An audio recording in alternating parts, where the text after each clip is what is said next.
Welcome to this tutorial where we'll be creating tree bark, and we're not going for any specific type of bark here. I got a couple of requests from people wanting me to just go through the steps of some kind of generic type barks that you can customize for your project and turn into any type of bark essentially. We'll be going through the following steps. We'll start with creating these type of cells. If we look at our reference here, starting to create like some kind of cell pattern that mimics the shapes of this type of bark.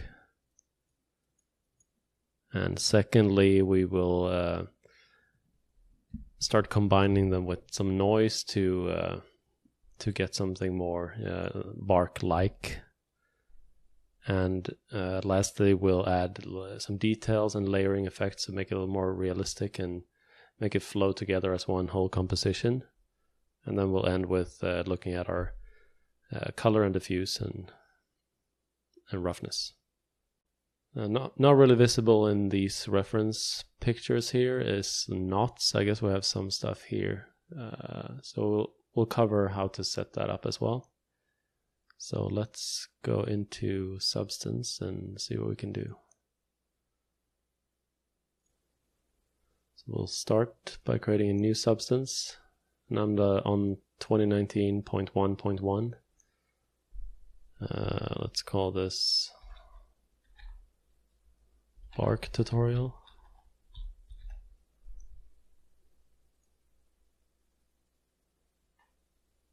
And I have my little Explorer view here on the other screen. Why can't I move that?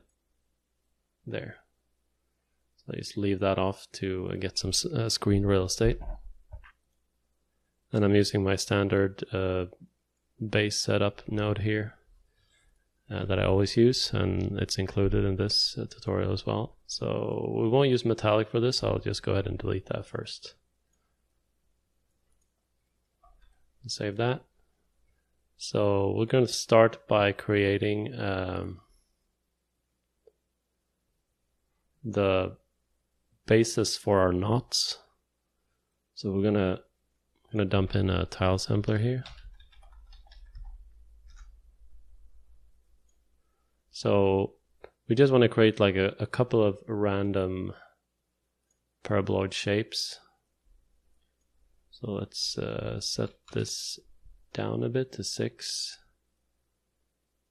And we can go down here to mask random. Set this to 0.9, so we only get a few of these. We can play with the size a bit as well if we go up. So let's change the scale here.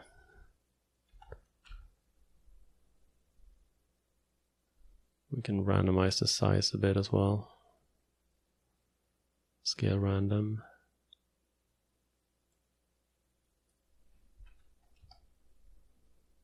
This looks a bit big. Let's leave them 0.8. And we can do a little position random. Let's see where that is. It's over here.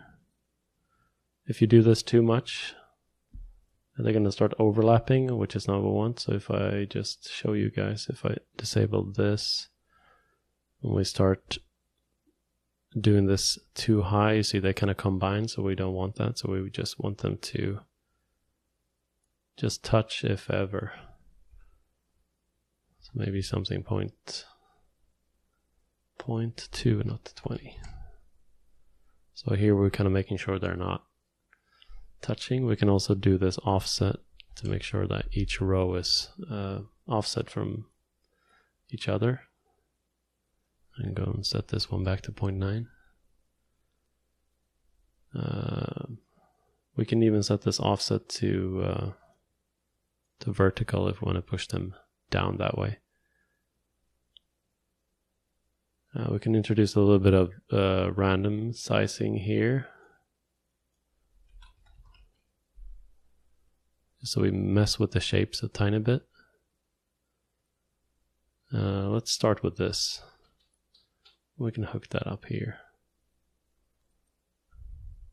This is not how we're going to use them, but this is sort of the first step.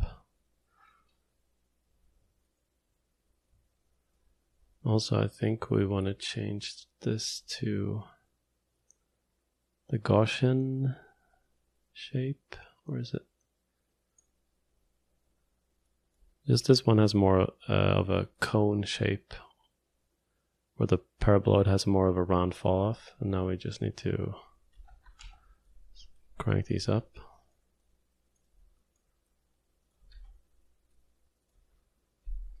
And I think for now we'll just delete this because this is a little bit distracting. So now we have a couple of random knots here that if I tweak my random seed, we will get random knot patterns showing up. So once we're getting further into our graph, we'll see that we can generate these infinite patterns very easily. So let's start with the actual bark shape. So I'm gonna use these this dystrophic noise. I'm going to rotate that. I'm going to set the amount to 16 and 24, which is something I tested out from before, which gives us a fair amount of vertical and horizontal information. Let's just look at a reference here real quick. So this will generate some of these cuts and also some of these horizontal cuts. But it's kind of just too straight, so we're gonna add a crystal 1. Set this to 16. Jesus. 16. And we can blur this a bit as well. Set this to 3. We're just gonna distort these guys ever so slightly.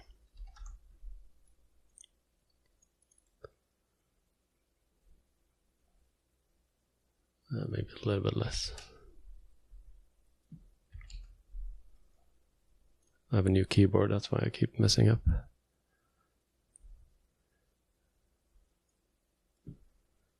Yeah, maybe like 5. So now I'm gonna use these knots to warp this. But first I need to massage these guys a bit. So I think I'm gonna start blurring these to just make them swell up a bit.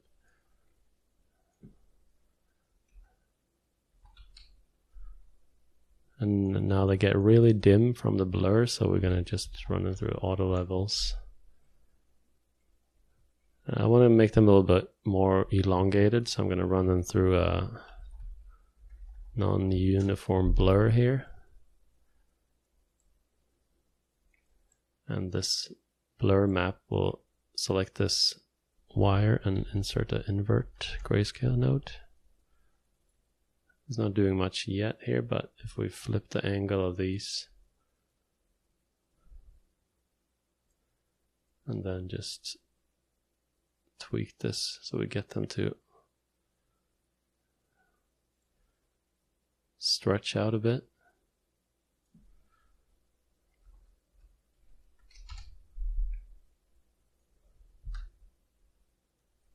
Now let's leave that at 1. And crank up the samples. And blades, yeah, let's go full out like that. Now we have our dots and they're kind of stretched out.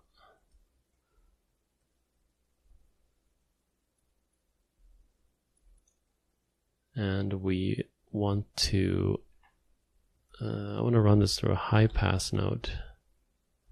High pass grayscale, just to create like a little bit of bright and dark shapes just for our warping here. So we're gonna put this guy through a vector warp grayscale and just shift drag that into the top And then we're going to hook this one up there, but select the line and say gradient map, so we convert this grayscale to a color. And now you see what this is doing. It's kind of creating these shapes here, but if I only did that without the high pass, it's just doing those weird curves all around. So this one creates like a little more weird warpiness around those knots, which is what we want in this case. Maybe we can set this down to half. And to make some cells out of these, we will run this guy through an edge detect. And this one we can set to 3, and we'll remove the roundness. So essentially now we've created these horizontal or vertical stripes essentially, and where we're getting into these very noisy knot areas, like the width is too wide, so it creates these black areas, but that's actually okay. But what about our horizontal lines? So we're going to do that as well. So what we'll do here, as you see here, we have these long gradients based on this anistrophic noise. So we will run this through a quantize grayscale, which will actually start stair-stepping these. So we'll just need to dial a value in here. We don't want that many, but 3 it looked okay, but maybe this 5 looks a little bit better.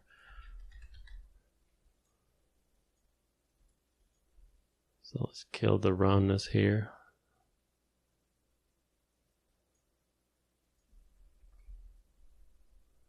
That looks a little bit big. Essentially now we'll just combine these two together by multiplying.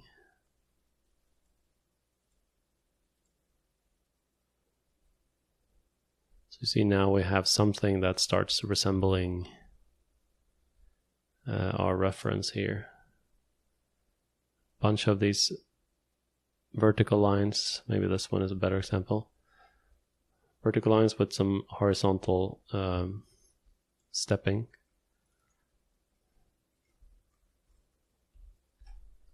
So that's our first step.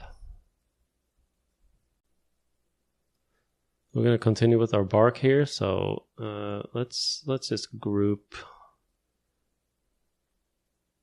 these end nodes here so we can move them around easily. As you can see here, there's a bit of noise inside these knot areas. So we want to remove that. So we're gonna do I'm gonna grab a mask from this auto level. So let's create a histogram scan, and we'll just grab this guy. And we'll move it down here somewhere. Just up the contrast a whole bunch. We want to keep it binary. We don't want any fade here.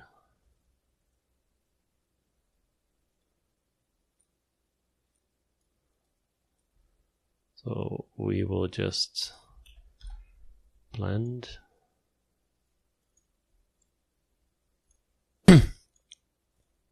Just subtract that. See if there's any one of these. We could maybe expand this guy a bit more. I don't think that will be a problem. Let's leave that. So what we're doing with this now is we want to create a proper cell pattern out of this using the flood fill node. So let's dump down a flood fill here. So a complete cell grid will need like different grayscale values for these sort of watertight islands, and then we'll use the distance node to grow them so they will kind of grow into each other organically. So first we'll use this flood fill, and we'll dump this random grayscale down here, and then we'll use a distance node here. And we'll swap that and put this one into mask. And we can set this one to something incredibly high. So now we have cells that grow into each other, and around these knot areas, they're kind of like pinching into the center, which is kind of cool.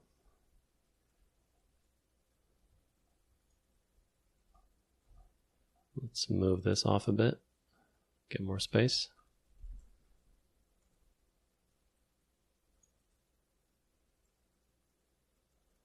And this guy, now we can run this through an edge detect.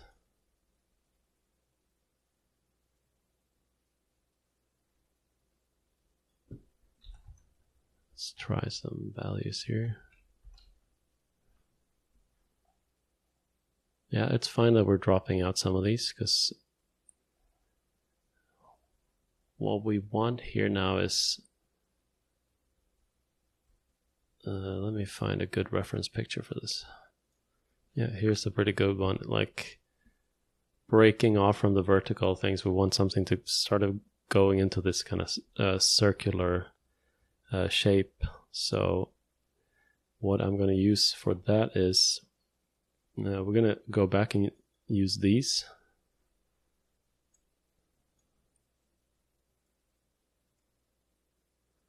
And we're going to run them through a quantize node as well. So let's add a quantize node here.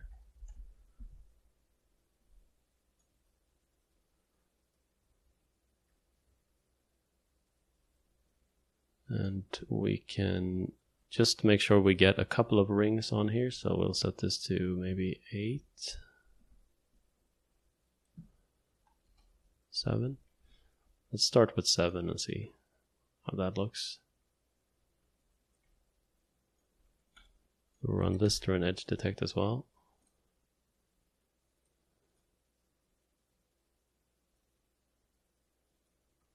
Yeah, they can be a little bit like that. And then we'll just combine these two together.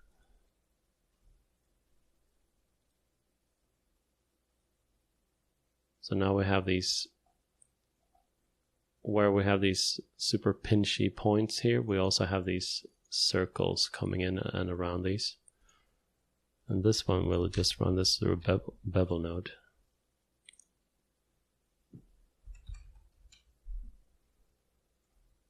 Something like that, and this one we can actually hook up to C.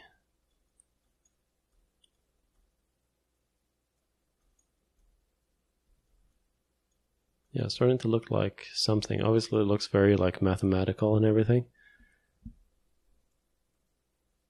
We'll see what we can do about that. So let's combine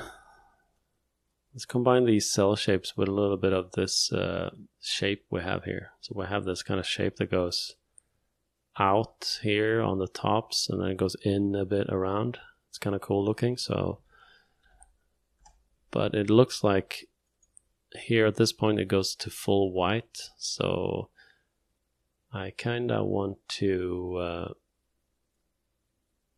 combine it with itself by blurring this. We can set this to the high quality and then maybe something high. And then we just crossfade the two.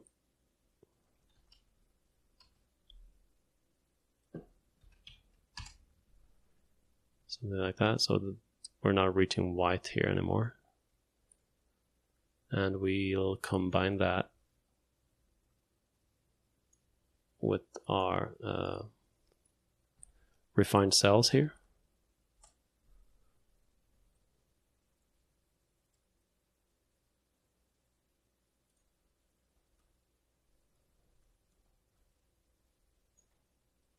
Yeah, some kind of gamey, half stylized looking bark. I don't know, like this super weird edge here. I'm sure it's gonna disappear eventually. It could just be removed by changing the random seed here, probably.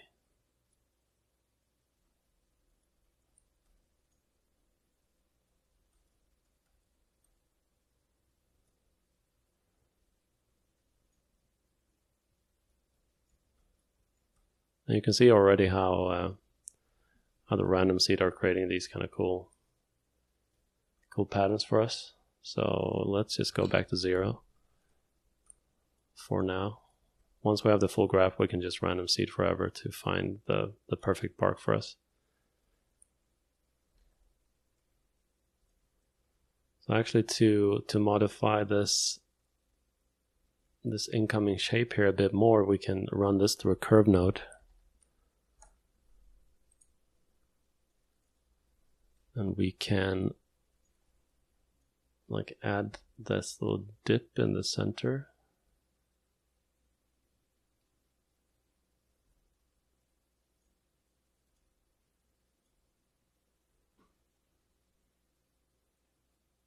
We can make that as deep or strong as we want to. You guys can be flexible with that, but I think something like this.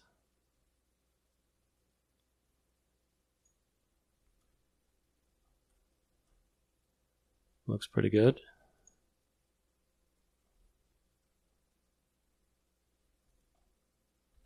And save. Don't forget to save.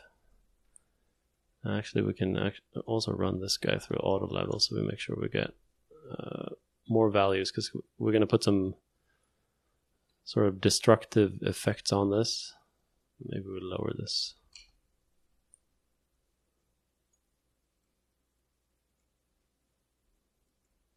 Actually, we can switch these around, so we can select both by control clicking, and then just hit X. I think that feels a bit better.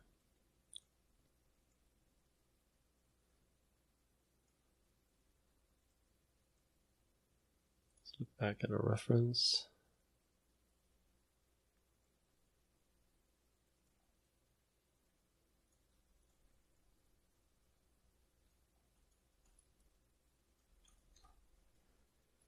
Okay, so the next step here is we can add a bit more diversity to our shapes here. They're pretty much, perfect, and there's no kind of sloping action going on inside these individual cells. So let's go back here to our flood fill. And flood fill to gradient. That's what we want to use.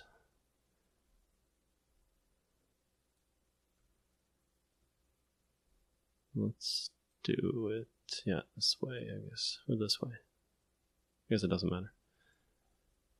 And we'll run this guy through a distance node.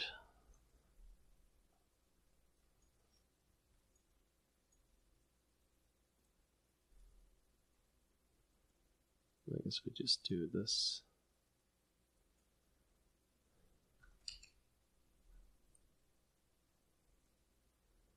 And we can just also randomize the angle variation. Just to add a little more noise on the signal here.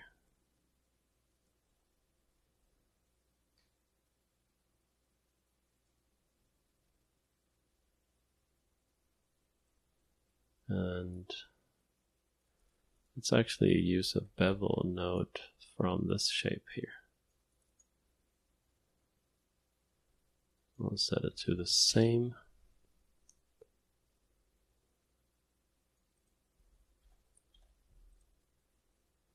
And blend this with this using multiply.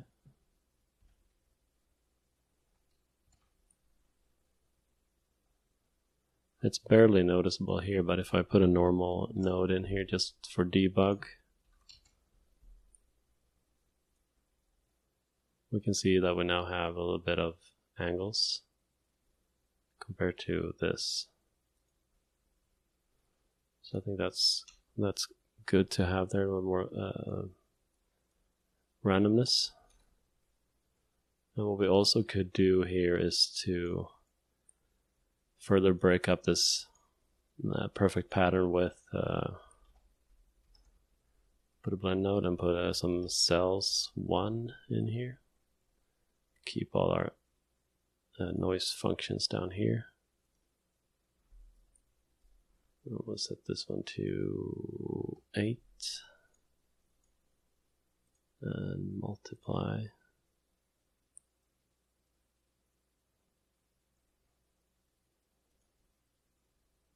Just lower this a lot. We can actually run this through levels where we try to just keep some of these kind of crack patterns in here. Just pull the white side down a bit.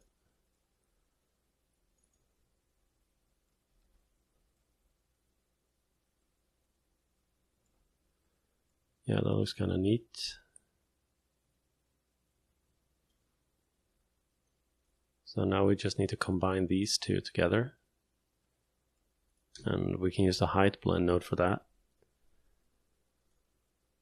So this will be top and this will be bottom.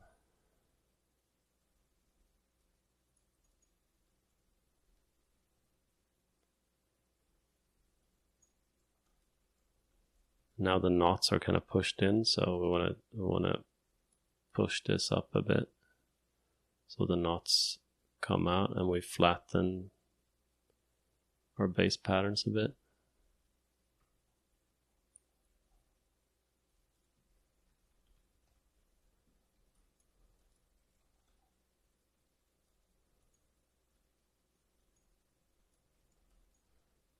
Yeah, it looks more organic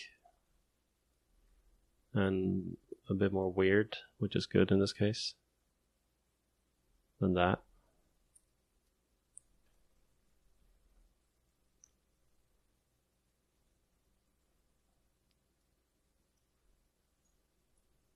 And next we'll add a little more shaping here, because now we kind of like, it got a little bit flattened again. Obviously we can resolve that here by, you know, pushing these guys out more. But I think this is a pretty good level. You can play with this as well, the contrast. It's kind of cool. Like if you go all the way up to 1, you get this super sharp contrast. But if we leave this at 0.9, it kind of, that artifact creates something pretty cool in terms of shaping. So we'll leave it in. Let's start introducing a little bit more shaping in here, a little more details. Obviously all these shapes are super perfect. We have this kind of jaggedy, ugly line that comes from this distance node here. I wish there was a better solution for this, where this could be softened out, but it's what we have to deal with. So let's add a slope blur.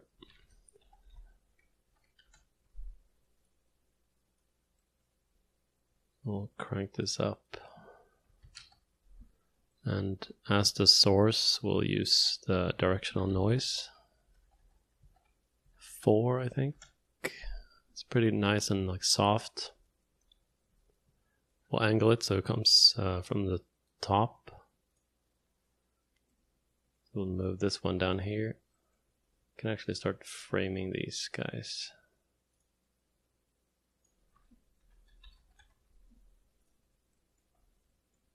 We can keep all our noise functions down here.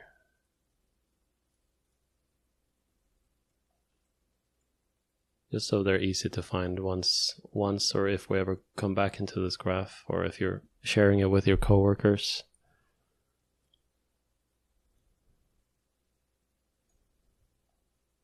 That looks pretty interesting. Maybe it's a little bit heavy-handed.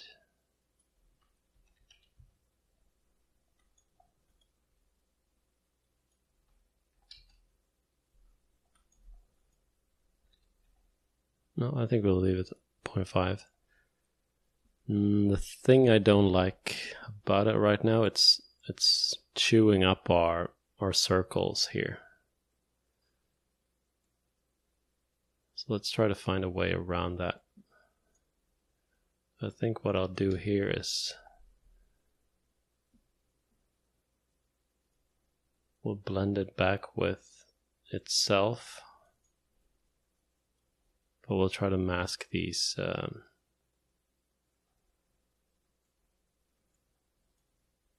circles out. So let's copy this histogram scan noise that we use as a mask here to subtract.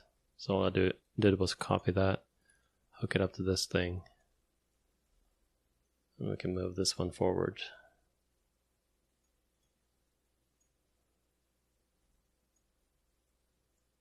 And here we don't want to make it super contrasted like this, because you see it creates this laser line here.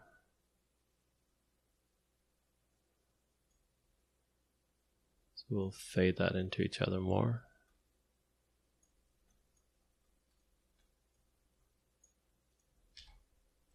And save that.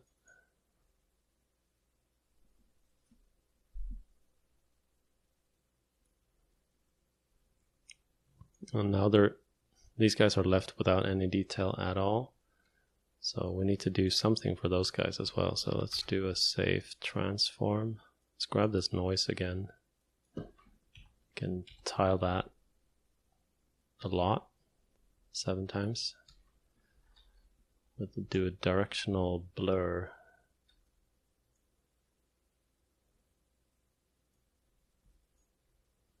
Yeah, 10 is fine.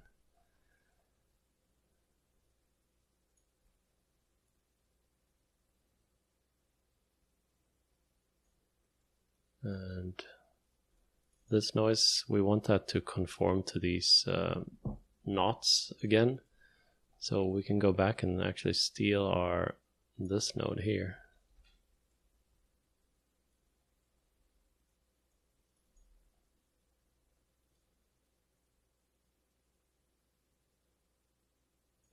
See if that works.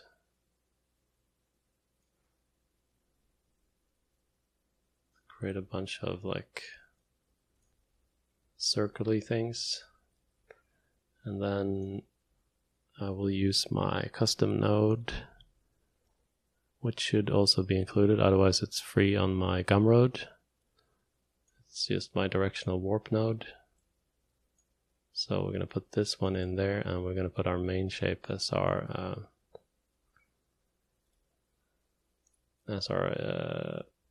intensity input, just to wave these lines or shake them up a bit based on our main shape. It always looks weird if you have, a noise that's doing something and it doesn't flow with the shapes.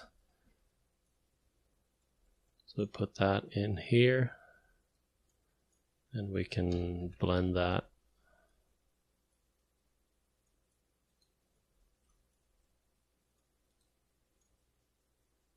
We can do an overlay. That was way too strong, so let's just tone it down, maybe 0.5.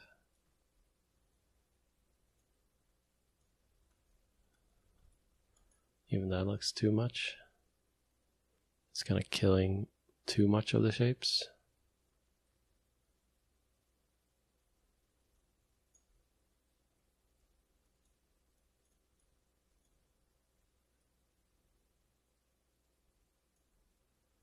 We can try the maybe reduce the amount of noise to get some bigger shapes.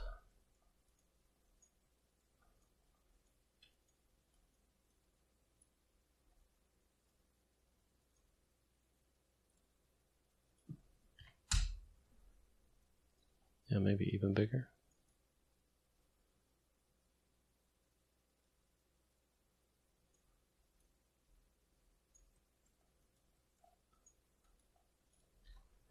That looks alright.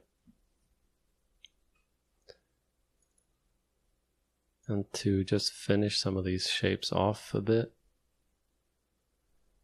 I think it's maybe too strong still.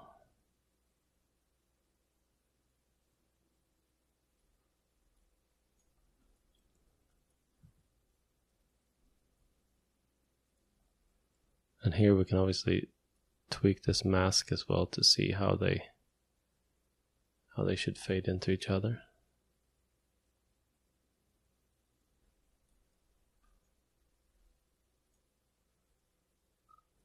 And just to make these shapes come together a bit more, we're going to use slope blur. I'm going to crank this up. And we're going to set our intensity to maybe 0.05. And we're going to use itself as source, so it's sort of inflating the shapes. But if we do a little more blur here, we can control the effect here.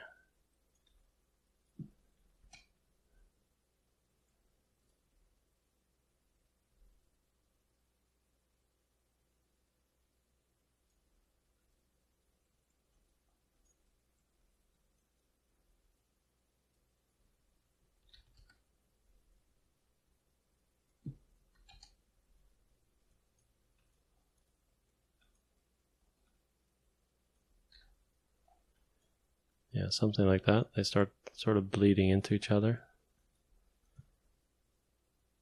If you want a deflate type effect, you can just use a negative value here, actually.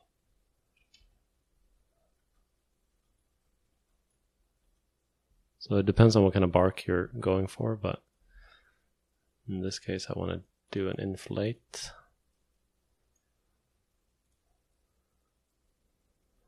We have something that looks like fairly natural.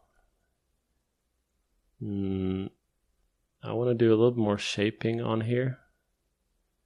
So I think maybe before this step we can even we can blend these shapes back on here. And we can use an overlay for that.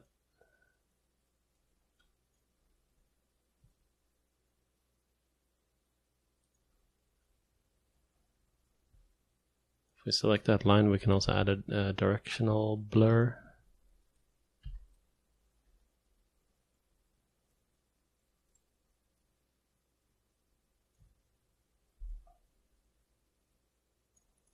And we'll set it this direction.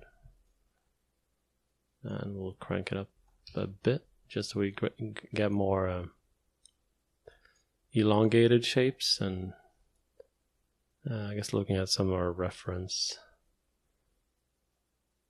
getting more of these kind of long undulations of the shape, if that makes any sense at all. It's like a little more bubbly shape.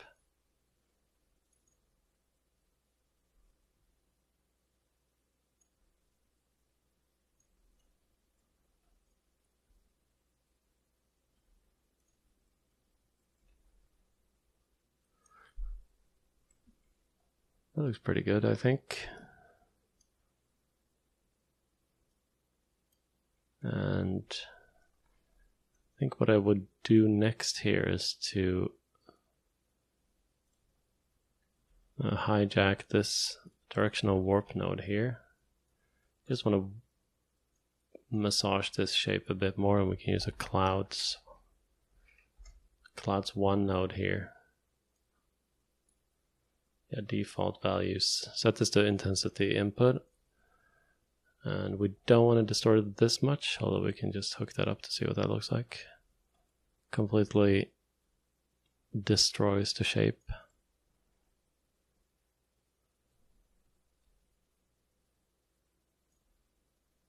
I'm just going to tone down the intensity here to 2. Maybe just 2 directions.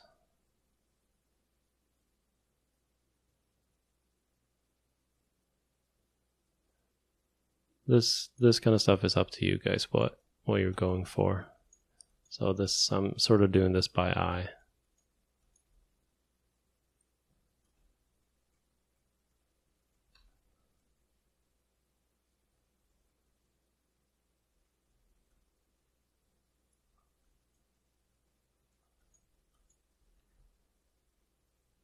Yeah, that looks alright. Let's save. So let's start looking at some details here. I want to add a little more graininess and like some layering effects here as well. So the first thing we could do here is put down a black and white spots. Throw that one down here as well. Put a blend here. And then we will subtract. We'll set this one down really low.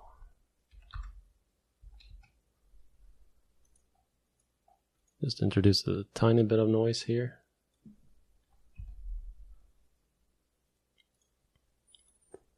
That looks pretty nice, I think. This texture has a lot of like dark to bright spots, so I think we just want to high pass this. High pass will eliminate, you saw the difference here. This underlying cloud shape is now gone if we run it through a high pass. Which means our noise will be just more even across the surface.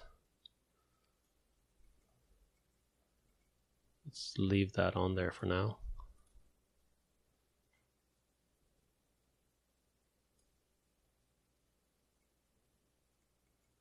Yeah, just a bit of this sort of bumpy noise is sort of what we introduced here with this. Let's look at some layering here as well. Let us do let's dump in auto levels in here, and we'll just grab this just so we get the full range. I want to run this through a quantize, which just creates these steps based on how many levels we put in the quantize here. So it takes this input and it divides it into 3 distinct grayscale values. So here we have black and white and medium gray. But let's set this to 25 maybe. And you see here now we get, if we go back to our input here, instead of this smooth transition, we now get this layering, which is really good for bark because it has a lot of layering. All these kind of like chips sort of that's stacked on top of each other. Disclaimer for this node is that you go here from L16, which is 16-bit, to L8, but you can try to set this node to 16-bit, but it actually doesn't do anything. So depending on how we use it, pay attention to, like, you know, if you put a sloper after this sloper is now 8-bit, so it's going to be of a lower quality. Let's just, for now, we just blend this on top here. So you see this node here is L16, and if I connect this one, which is in the foreground layer, it keeps the node 16. But if I do a control click and select both of these and I flip, it's now L8. So it's the background layer that defines what bit depth you get on this node. So we're going to hook it up this way, and we're just going to fade this down to something low. And you see now, like, we start getting these layers on here. But I think it looks too mathematical right now, so what I'd like to do in this case, let's just get some more space, is to actually go in and sort of distort this a bit. So we can hijack our directional warp node here.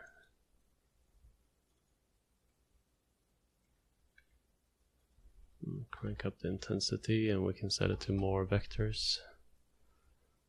we can see we can actually use our main shape here.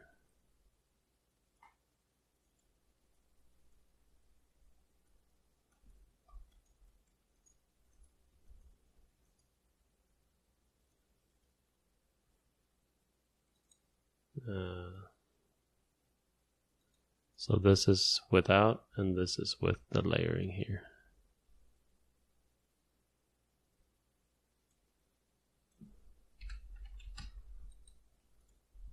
And this is without our additional displacement of that. When you're using our base shape here as a displacement, it just makes it follow the shapes in a more interesting ways. So let's leave this at 15.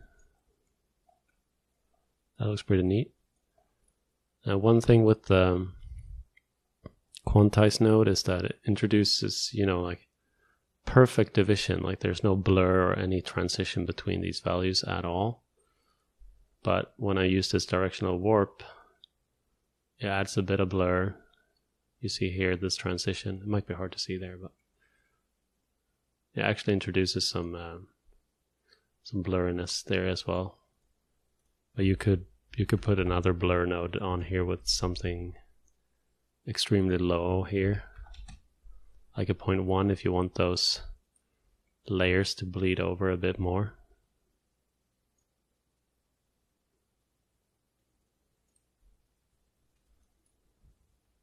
Maybe a more, yeah, you see a tiny bit of difference. It's not so bad for maybe the height, but for the normal you get a super sharp transition. Maybe 0.15, just a little bit softer.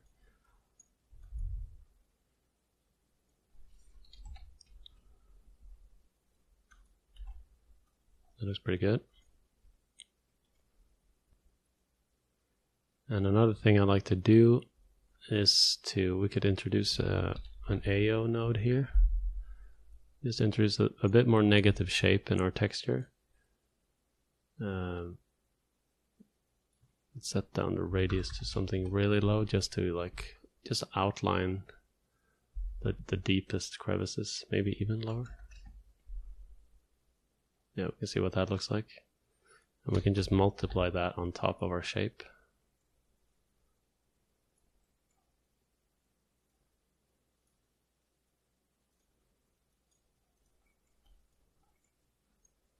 And obviously just scale this down to something low.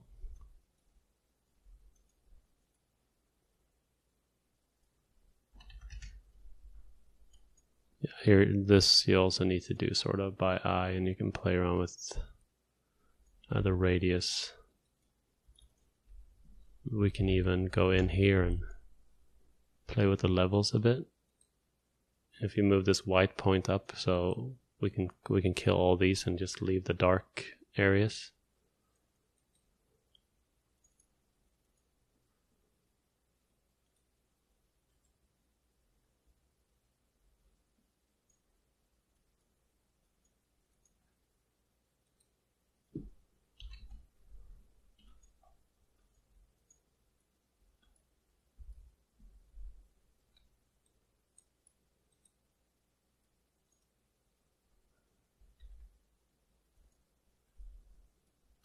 I think that looks pretty good. Just kills some of that the perfect kind of shape we got.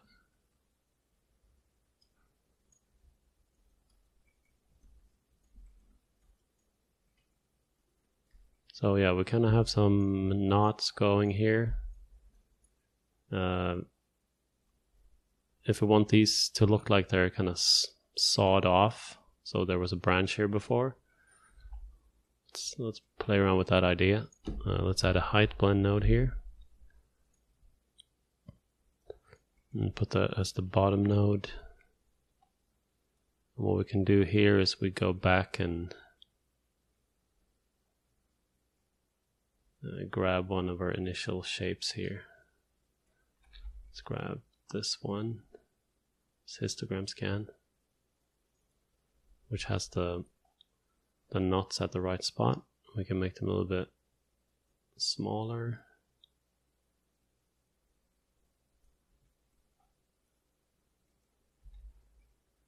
And we can do like a little bit of a distance just to get a little bit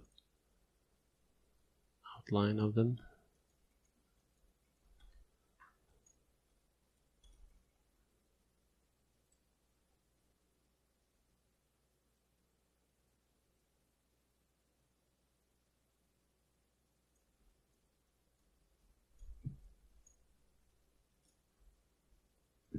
Maybe crank up this a bit.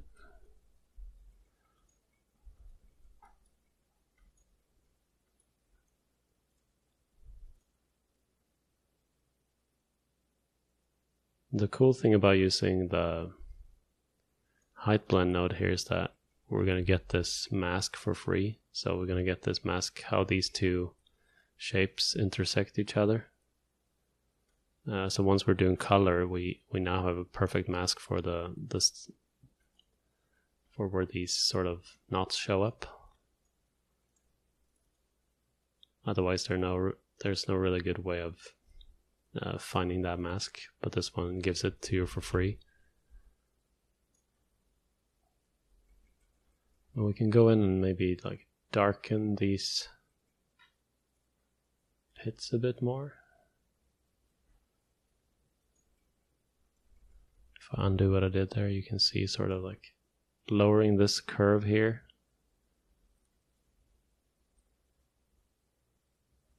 We'll make that knot a little bit bigger, so we can fit in our little branch cap a little bit better.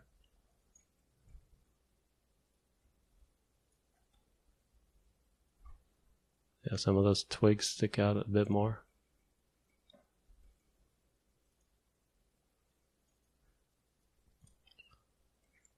Let's try to make these look a bit more like ends of a branch or something like that.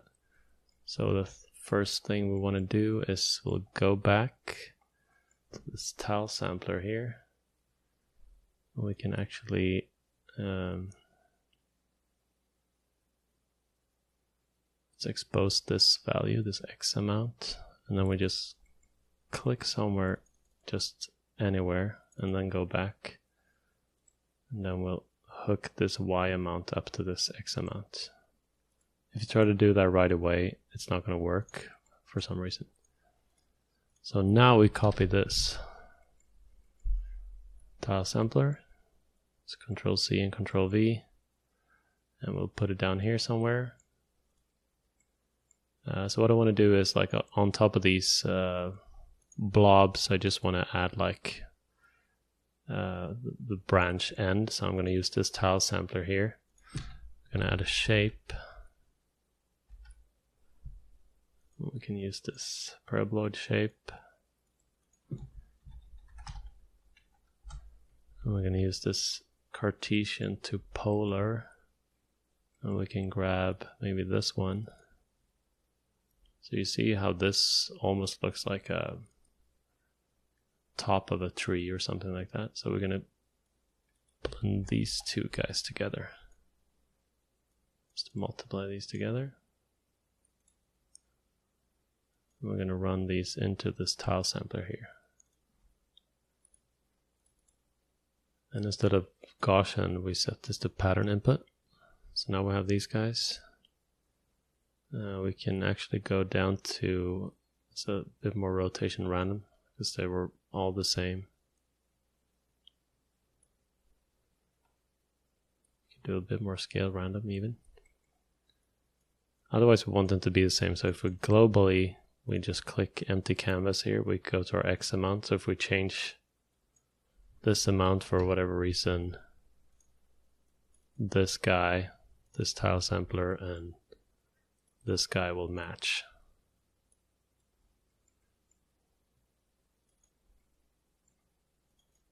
because everything else is going to work on random seed, but we want these two tile samplers to be connected. So if you can expose like scale and stuff and hook them both up to the same one, so they work the same way.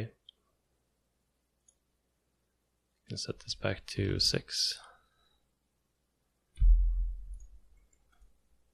And we'll just blend on top of this. We'll blend this detail, and we can try to find a good blend mode for that. Obviously now it just sort of disappeared from here. So we'll try maybe min darken and set it to, you see there, from that to something kind of branch-like.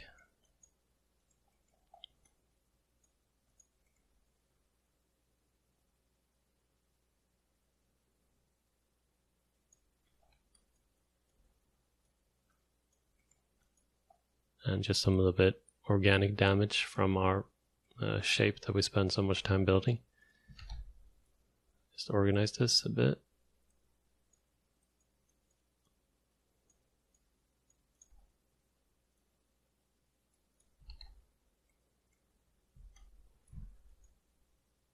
That looks pretty good. I'm gonna add another one of my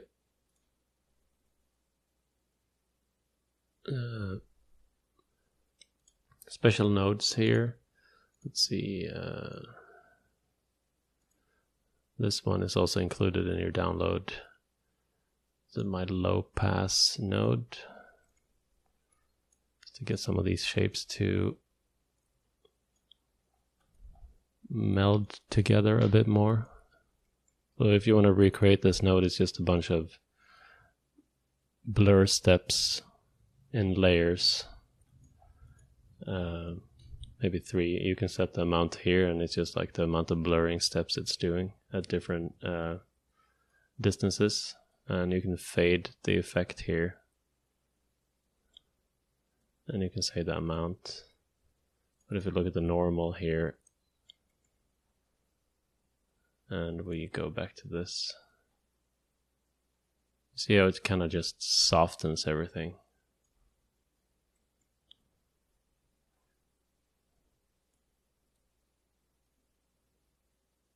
Stuff is just pulling a bit more in the same direction. So that looks pretty nice. We have stuff that pulls together, and I think the only thing that's sort of missing on here now is everything is just going straight up and down, all the way down. So we want to include some directional warp here. And we'll use Perlin noise. Just as bark is growing, to make it feel more organic. You see on this guy, for instance, here you see there's a bit of curvature here, and you see this line here, for instance, it's kind of like, it's not going straight up this way, it's slightly curving. And same here, you can sort of see some curvature there. So we'll add a Perlin noise, set it to, maybe we'll try 6, 4. We'll set this one to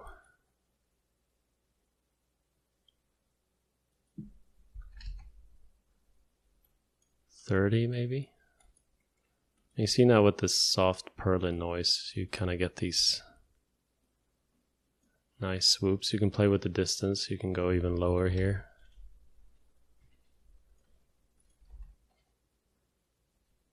Or you can random seed this guy if you don't like that effect. I think this looks pretty neat.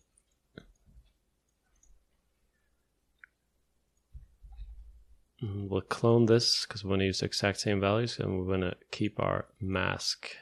So we want this to remain in the same spot. So we're going to do the same for that.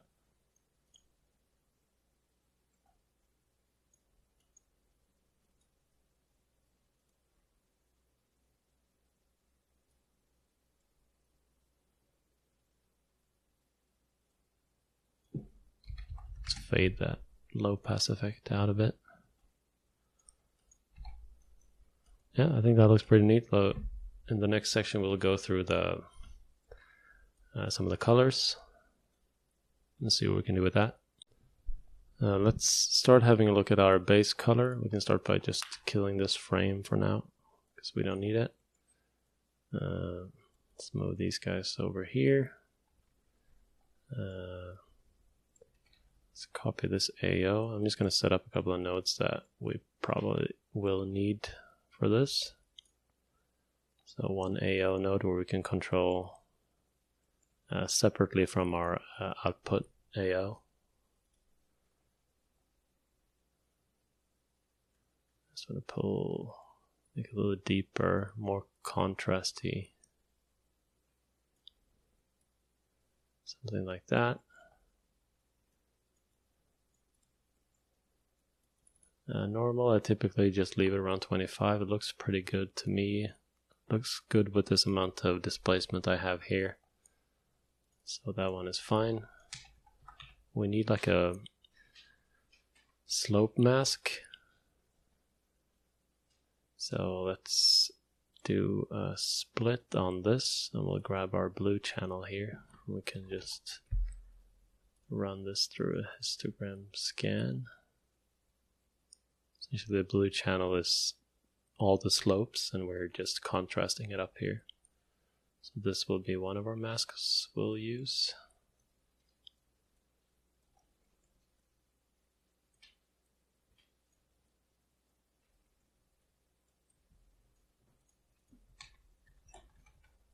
This is my dog walking around here. If you hear noises.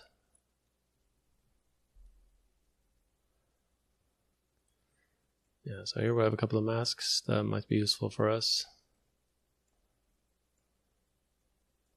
So let's start. We'll just detach this thing here. And just worry about our roughness later. So, and I will shrink this window because we're going to start color picking from our reference. And as I said before, this is not any typical bark. It's just like a very generic type of bark. So I think we'll just grab color from this one here.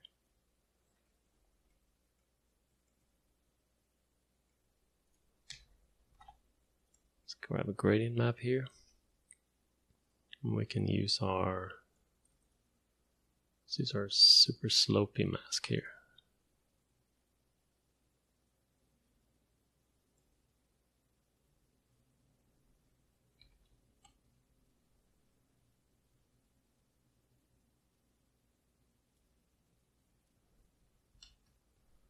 Let's see, so we get some values in here.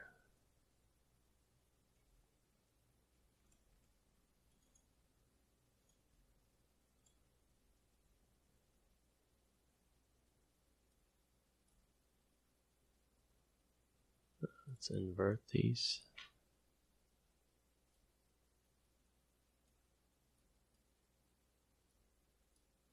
Typically with this kind of stuff, like the fewer values, the better.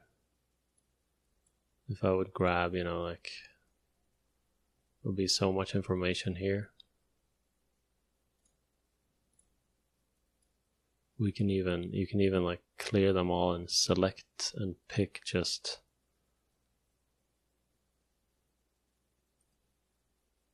the value you want. I'm just looking for something that can create a good base here for me.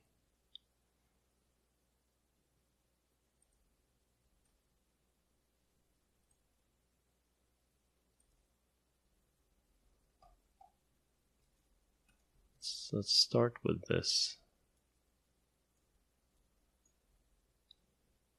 So where it's flat, it's mainly this kind of like, I don't even know how to talk about that color. A little bit brownish green. And the edges get a little bit darker. I guess we have this value and sort of this value. Let's add another gradient here. We can pick our like AO mask.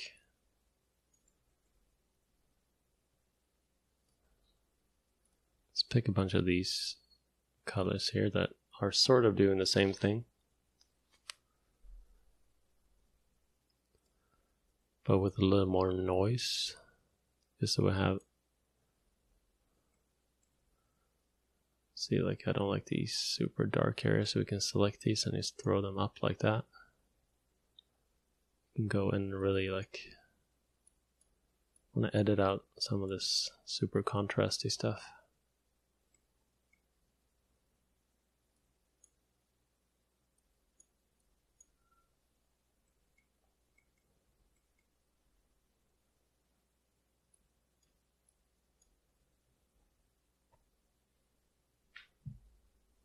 And like I mentioned before, this is not an exact science really either. You're picking and combining and layering stuff together until you get something that looks the way you want.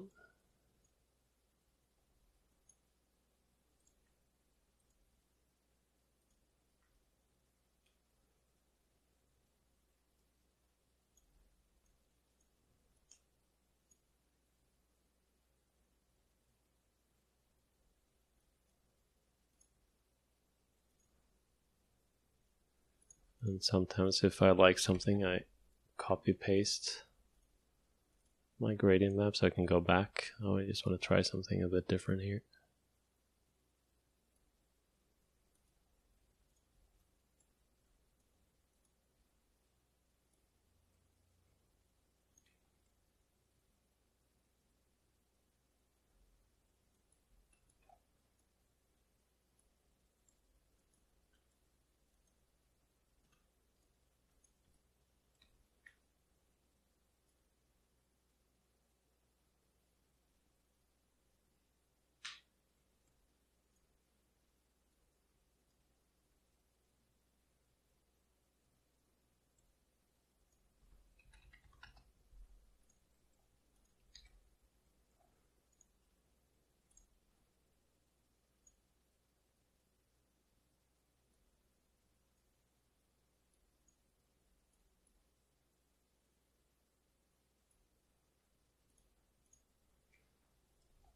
Maybe a bit more green on there.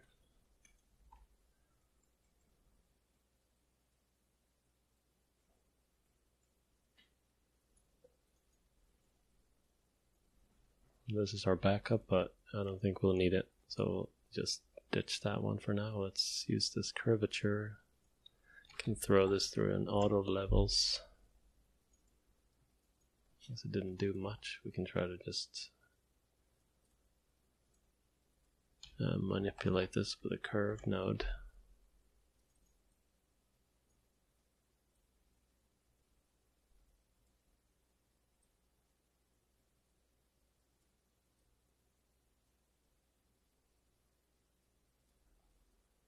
Get something a little bit weird and different.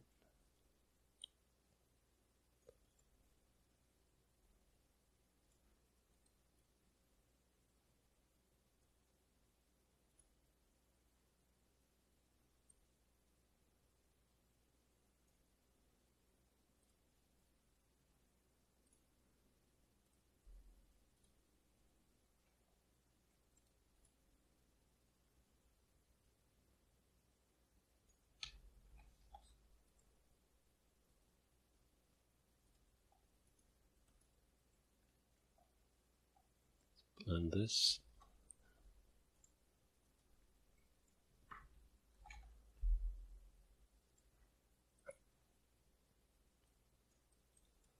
Use a histogram on this curvature node to get like the tops.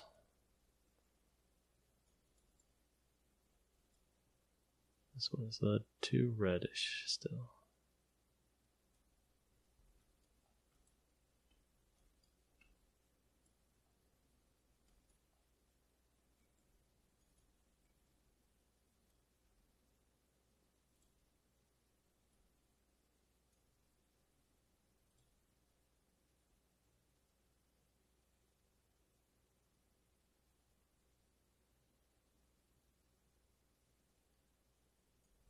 You can select all the nodes or a portion of the nodes and manipulate these. Use saturation and value sliders here. Also this RGB, but I never really used those.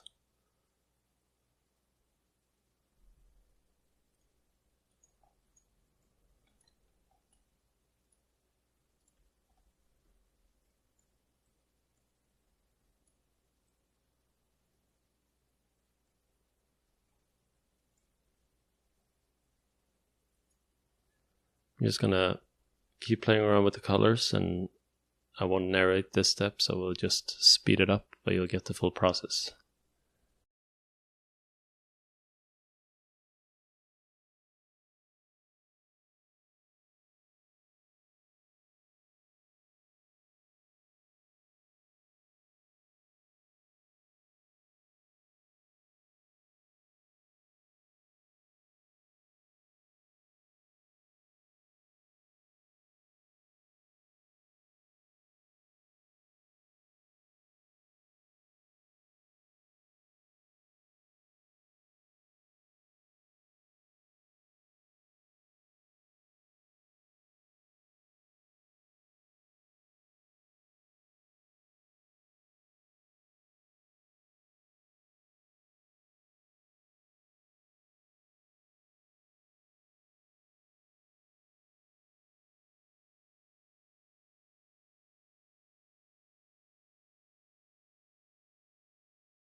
So let's have a look at what we did here. I tweaked around a bit and found something that I sort of sort of liked.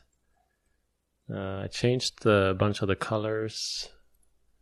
I just massaged the values so it looked more like the reference, or some of my reference. I added this grunge map here, just one of the default ones included, and these are the values here. I tried to get low contrast, and I used my warp node here to just warp it based on our height, just so it's flowing over those surfaces. And I mixed it into this gradient map that I just blended on top here using this dirt node. So this dirt node is pretty cool. It has a bunch of settings here where you can like add grunge, and you can play with the contrast and stuff of it. So I wanted to create some of these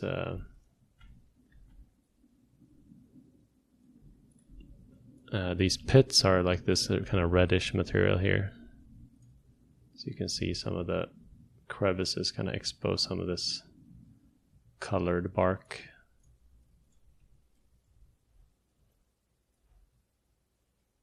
This node I recommend. It has a bunch of, you can change the frequency of the grunge and that kind of stuff. It's all built in. Or you could use a custom grunge map. You can get that input there. So I think after this step, what I will want to do here is run a grayscale conversion. So for the same reason as we're grabbing a noise here and distorting it based on the shape, we now have this super interesting information here in our graph. We created this color that's doing stuff that the shape is doing, but it's also doing different stuff. So if we convert this to grayscale, we just put a little bit of a blur on it. Set this to 0.15 or something like that. There's a boundary level. If you set this to 0.1, it's like the blur is not going to do enough, and if you set it to 0.2 or something, it's going to be way too much. And then we convert this into a normal, and we blend this back into a normal. Let's see if I can see that here. So if I just do this, it's going to create like way too much noise, and it's going to kind of work against the normal map. So this amount of blur will help. If I set this to sort of 0.1, it's too similar to 0. So I found that the sort of the perfect value is around like 13 for 13 or 14 or something like that. And then we'll take this and we'll blend it back onto our normal. Normal combine. And this one is default set to low quality for whatever reason. So we want to set that to high and combine our normals in. So if we double click on our incoming normal and our outgoing, it's now doing like a bunch more interesting things.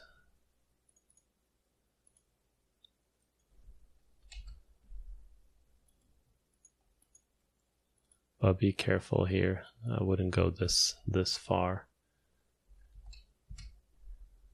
Maybe something just like that.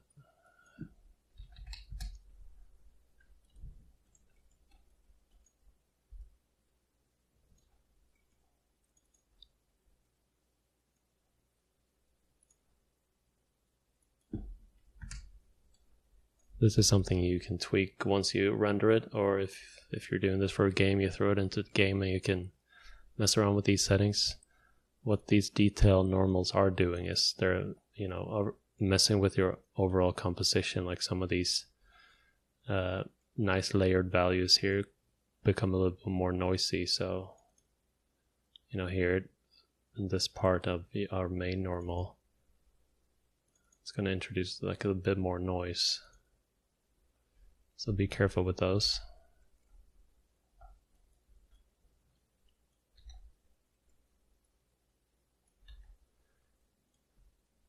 So a couple of things we're missing here is we will add a blend node here. And we will grab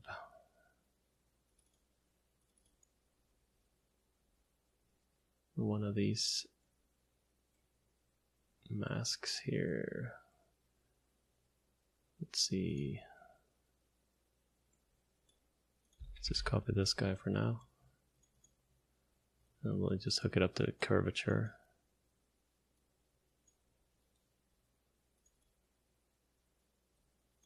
Maybe hook it up to this one. What I want to do here is just add these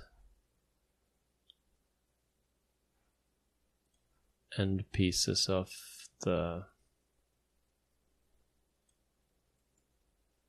end wood on these knots here. So we're going to grab our mask that we had here from before. So we get a different color on those, and that obviously looked not good. We can actually try to use this mask, or maybe even this. Let's actually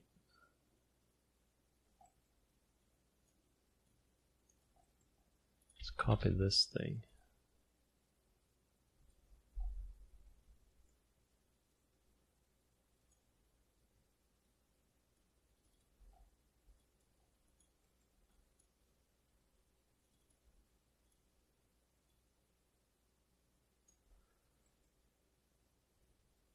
And yeah, the problem here is I need to do this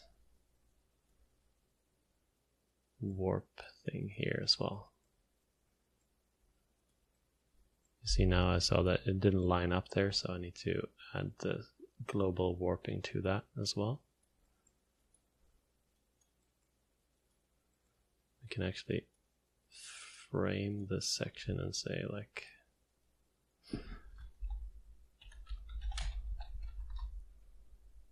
global warp, so we don't forget.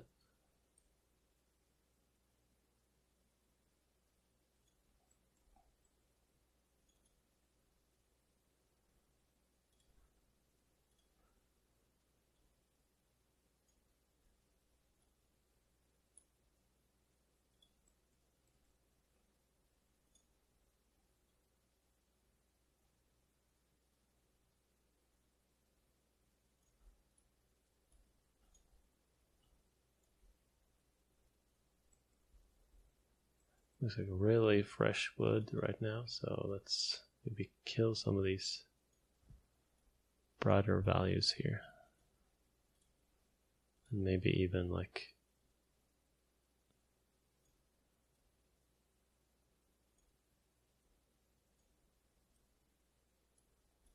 that looks a bit better.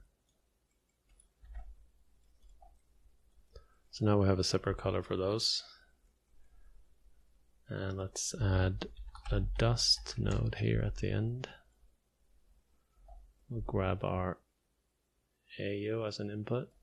And here we can grab our combined normal, because now this normal has way more information. And this dust node is working on the, it's not a node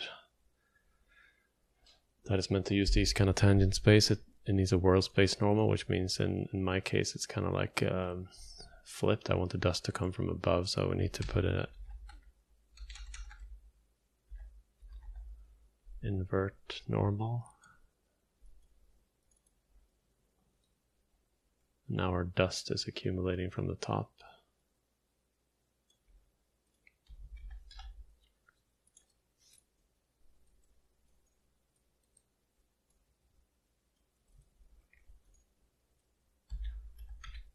And here we can either use a uniform color, we can grab one of the colors from here.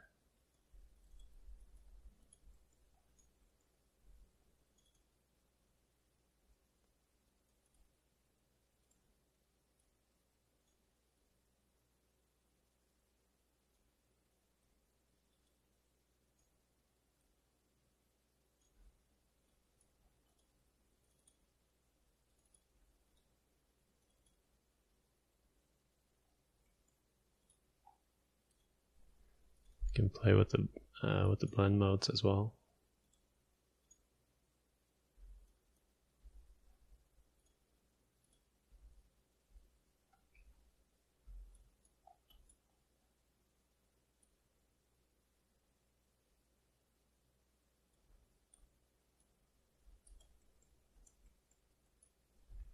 Kind of like what that was doing.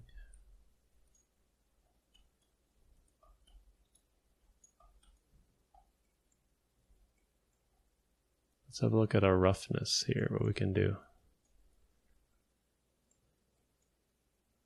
So we can start here and we can use a grayscale conversion so we get some of these, random shapes. Bark is a pretty rough material, so we can make it pretty bright as a default.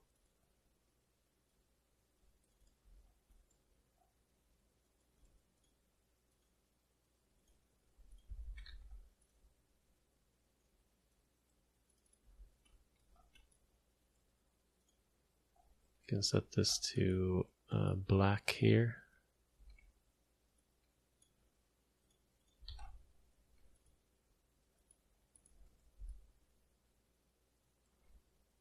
Pretty hard to see, actually. I need to swap out my environment map here. Find my library.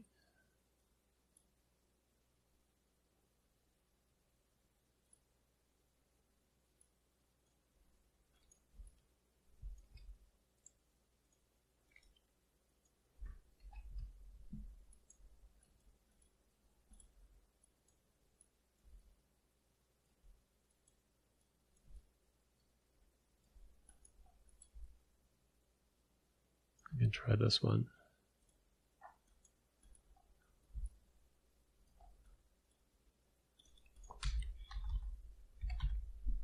And add some fractal sum base noise.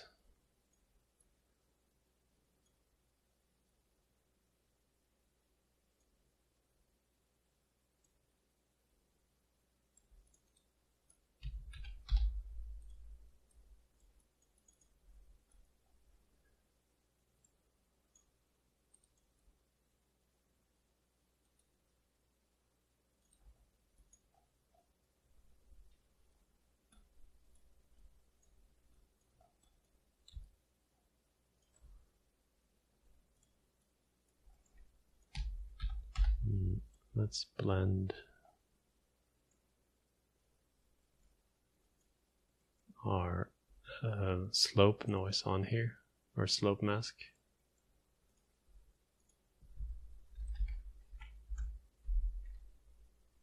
Just put an invert grayscale on there, but I'm going to just dock it. So we want to add, so when it's sloping,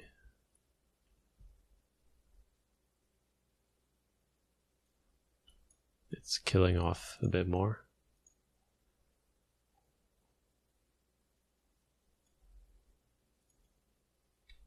Change this to,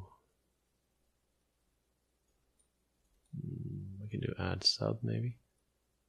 Just want this to add a bit more interest.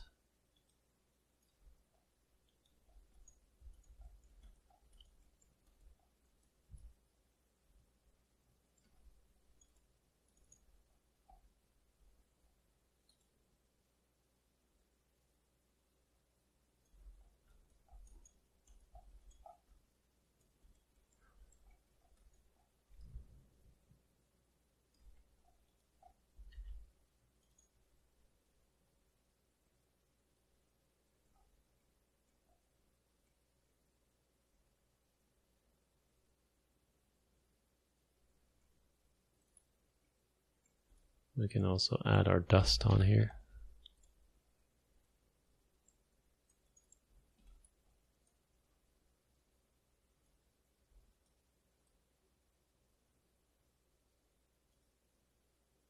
My tendency is always to make stuff a bit more shiny than they really are, because if you look at a lot of photogrammetry reference, it's typically like, the roughness map looks like that. It's like all white, and it's kind of boring.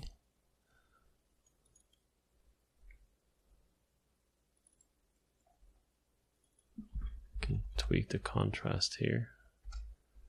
I think that's my recommendation to you all. Just get your hands on some really good photogrammetry references and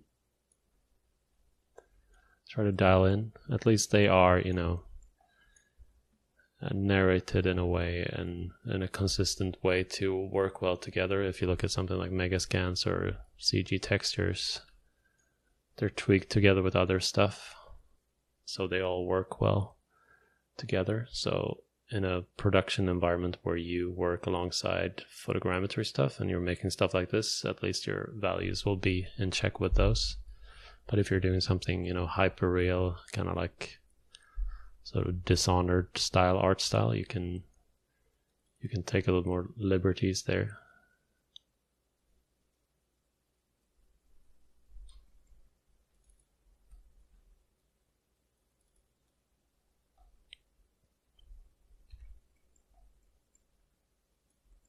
I think finally we can add, so our like the ends of our knots, we can just add that mask so they are always completely rough.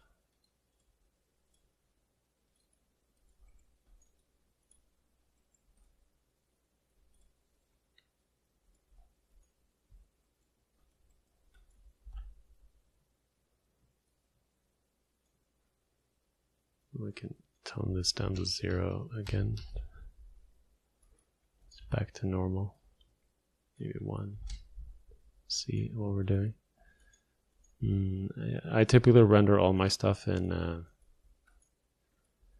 Marmoset, and the range of the AO in there needs to be very different. So this is something that works well in Marmoset and in game engines, but in here, if you want to make something look okay, you need to kind of like, you know, crank up your AO a bit more. But it's just for this viewport, I've noticed. Height, I think our height looks fine. If you notice like tearing and that kind of stuff in your renders, which I see a lot, you could add a blur node here and blur your height map, you know, ever so slightly. Maybe something like 0.3, but you'll see that if you use but I will blur after, because you don't want to blur your normals, you just want to blur your height.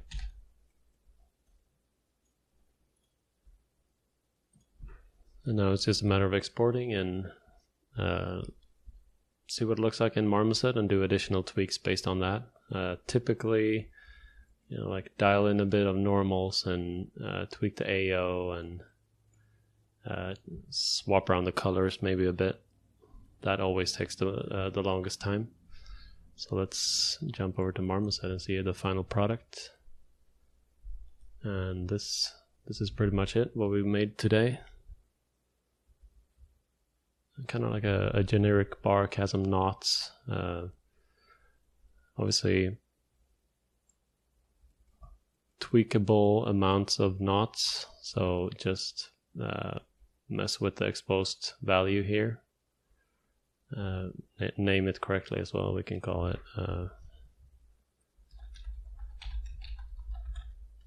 knot amount or something like that.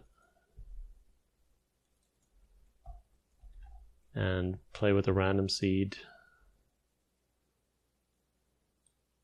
See the bark update.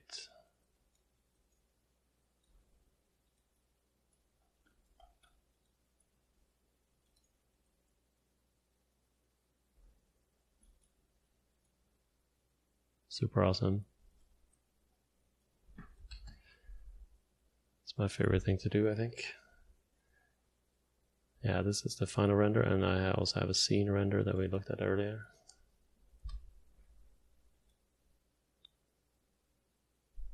Hope you enjoyed this tutorial, and I'll be updating my platform with new tutorials the coming months here. So send me feedback if you have any stuff you want to see. Thanks for watching.